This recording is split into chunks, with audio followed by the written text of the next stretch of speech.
CBSE 10th graders, your English board exam is tomorrow, and I've got your back. These last minute grammar notes are crisp, concise, and exam focused.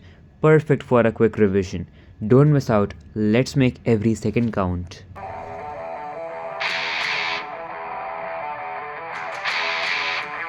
Hi everyone, it's me Sian, a CBSE 11th grader, belongs to humanities stream, and English has always been my favorite subject.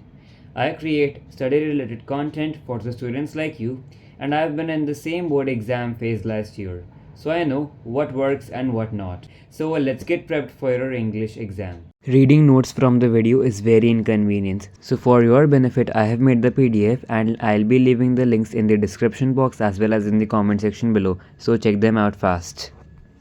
And that wraps up today's most effective tips for your English board exam. So if you found this helpful, then make sure to like, share and subscribe to my channel, as it will provide me motivation to create more such content like this. Also, don't forget to hit the bell icon for latest updates. So wishing you all the best, go nail it and you're gonna rock it, I know. So, and also do not forget to check the links that I'll be keeping for my grammar notes either in the description box or in the comment section. So bye.